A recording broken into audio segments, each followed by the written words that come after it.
A glittering fundraiser turns into a nightmare when a powerful businessman attacks his pregnant wife in front of Charleston's elite. Screams pierce the This is air, unacceptable! champagne glasses shatter, and rain I won't hammers against the stand for windows as she this! crumbles to the marble floor. But he doesn't stop there. In a blind rage, he drags her to the door and hurls her into the storm-soaked night. What he doesn't realize is that hidden in the darkness, someone has been watching every brutal second, the one man with the power to No, destroy him. please! Stop! You're What happens hurting next me! will shake this city to its core. Drop a comment telling us where you're watching from, and stay until the end because this story will leave you breathless. Thunder rolled across Charleston's summer sky like a warning no one heeded.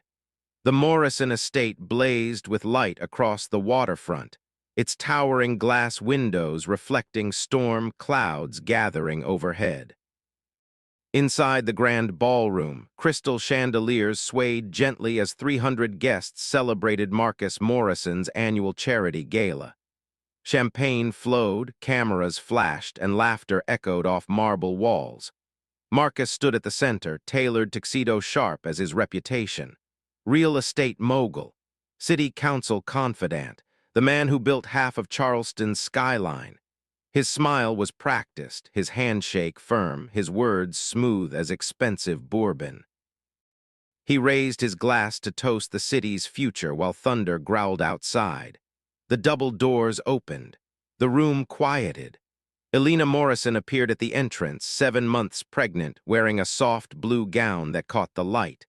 Her dark hair fell loose around her shoulders, damp from the rain beginning to fall.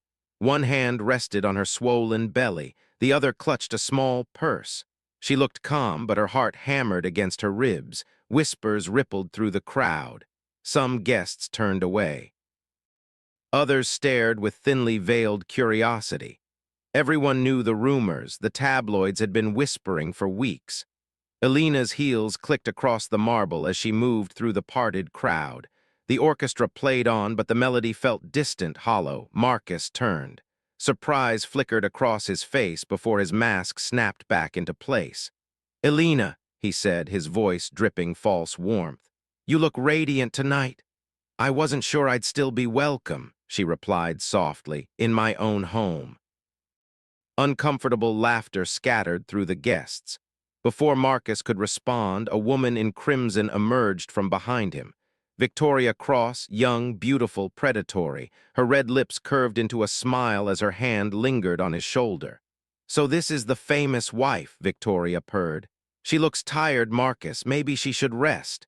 Elena stopped 3 feet away. The music continued, but she no longer heard it. "So that's how it is," she said quietly. Marcus set down his glass. "Not here. We'll talk upstairs." "Oh, let her speak," Victoria said sweetly. "She seems to have something important to say." The crowd froze. A waiter stood paralyzed mid-step. Elena's voice stayed steady despite the tears building behind her eyes. "I just wanted to see what kind of man my husband has become." Marcus's composure shattered. "Enough," he snapped. "This isn't the time." "Then when is?" Elena asked. "Between your parties or your lies?" Lightning flashed through the floor-to-ceiling windows. Thunder shook the chandeliers. Victoria tilted her head mockingly. "Maybe all this stress isn't good for the baby." Elena turned to her calm more cutting than any scream. "I'll worry about my baby. You can keep pretending you matter." Victoria's smile vanished. Marcus grabbed Elena's arm, yanking her aside.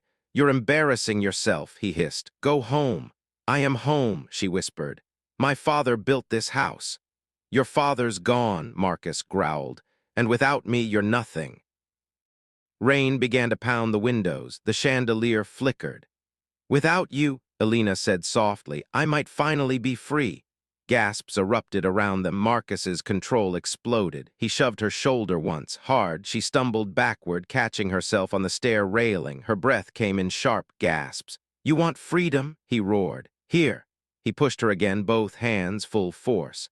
The sound of her body hitting the marble stairs silenced the room. Her purse flew across the floor. Photographs scattered.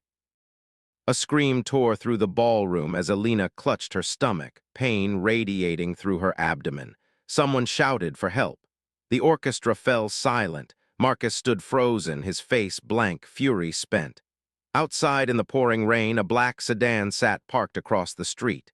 Inside, Judge William Sterling gripped the steering wheel, his knuckles white. Alina's father.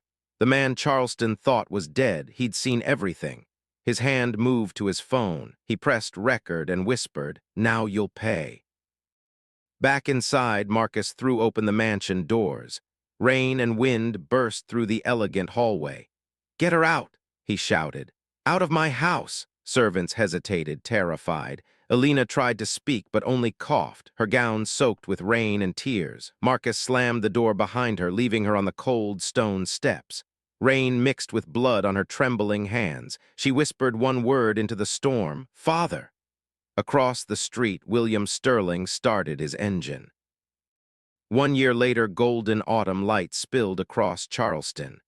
The newly opened Sterling Hope Foundation stood proud in the harbor district, its white columns wrapped in celebration ribbons. Inside, Alina Morrison, now Alina Sterling again, stood before 200 guests.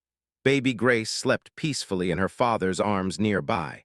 Alina stepped to the microphone, her voice strong and clear. "1 year ago, my life shattered," she began. "I lost my home, my name, and almost my daughter. But through that darkness, I learned something. Pain doesn't destroy you. It reshapes you." The room hung on every word. Marcus Morrison is serving 25 years for fraud, assault, and corruption.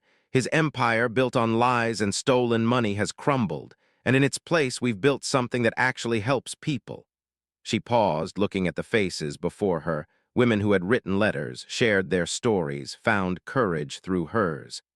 This foundation exists for every woman told to stay silent. For every person who thought power meant they were untouchable. We're here to prove that truth always wins, even when it takes time. Applause filled the hall. That evening, Alina stood on the foundation balcony overlooking Charleston Harbor. The sunset painted the water gold. William joined her, his hand resting on her shoulder. "She would have been proud," he said, speaking of Alina's mother.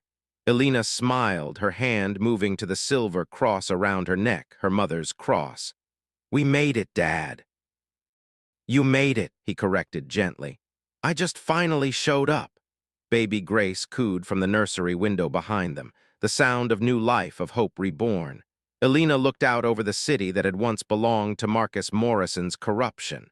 Now it belonged to truth. If this story moved you, do us a favor, hit that like button and share this video with someone who needs to hear it. Drop a comment telling us, have you ever witnessed justice prevail against all odds? Your story matters. And if you're going through something similar right now, know this, you're not alone. The darkness doesn't last forever. Subscribe because we bring you stories of courage, survival, and the kind of justice that restores faith in humanity. See you in the next one. Stay strong.